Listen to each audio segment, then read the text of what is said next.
What's up nerds, Ryan here from Movie Nerds, and we are talking all things the chilling adventures of Sabrina.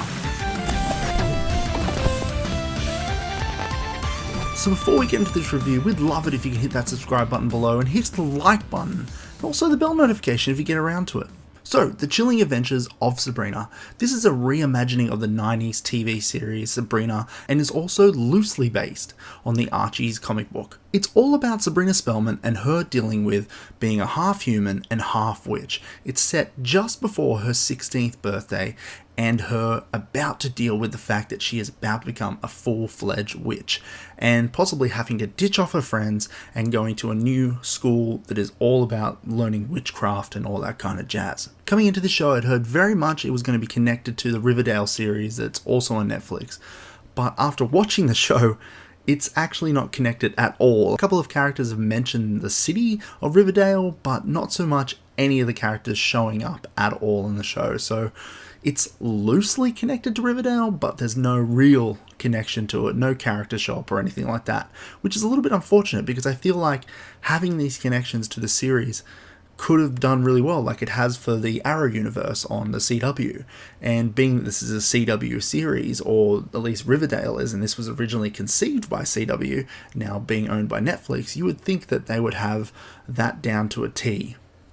Sabrina has a very similar tone to, say, movies like Harry Potter or The Craft, but also is very similar to Buffy from the 90s, which is really awesome because I really loved Buffy when I was growing up, and this is almost like a new take on that series. I know it's not really connected in that kind of universe, but seeing monsters versus a girl with powers, it's definitely got that feel about it, which is really fun. This has to be one of the most beautifully shot series on Netflix. I've never seen anything like it. Riverdale kind of comes close with its kind of look and feel, but being that this is a mythical kind of show and a fantasy kind of show, the makers of this series have nailed the look and the styling of this thing. It looks unbelievable, and the set dressing and the characters and the costuming and the art style is absolutely unreal.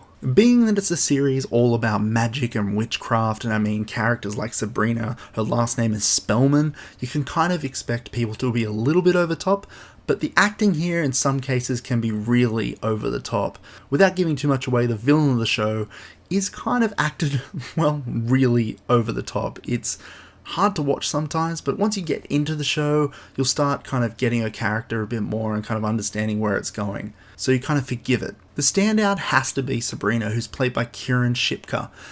She's a newcomer, she hasn't really been in much before. Flowers of the Attic, she was in Mad Men for a little bit, but really she hasn't done anything stand out. This is the show where she's going to break through and do big things. She kills it as Sabrina in this. The other actor that killed it for me in this series is Miranda Otto. She's an Australian actor that is killing it overseas at the moment. Her portrayal of Aunt Zelda in this show is unreal. She plays it dead cold, and it plays it totally different than what you expected from the original series, which is cool, it's different, and it sets it apart from where it originally was, and she does it very, very well. I can't wait to see where her character goes in the next season, but where we're at the moment, it is really fun with her character. If you dug the original 90s series, you are going to love this. It has grown up with you. It's a lot more mature now. It's gone from the kind of comedy aspect and the teen drama side of things. There are a lot of character nods from the original series and a lot of elements that came from that show that are here in this.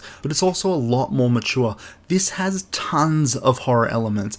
It's pretty scary in some sequences. It's definitely not for people under 14, I reckon. And it's absolutely why it's called The Chilling Adventures. It has horror elements up the wazoo. Outside of a few over-the-top characters, there wasn't much I didn't like here. It is a very fun and fresh new series for Netflix. I'm super excited to see where season 2 goes, but if you loved the original series of Sabrina back in the 90s, then you are absolutely going to love this. So The Chilling Adventures of Sabrina hits Netflix on October 26. I cannot recommend this series enough. It is awesome. I cannot wait to see where it goes. I hope it gets renewed for another season. It is absolutely really, really fun. And until next time, I'll catch you nerds at the movies.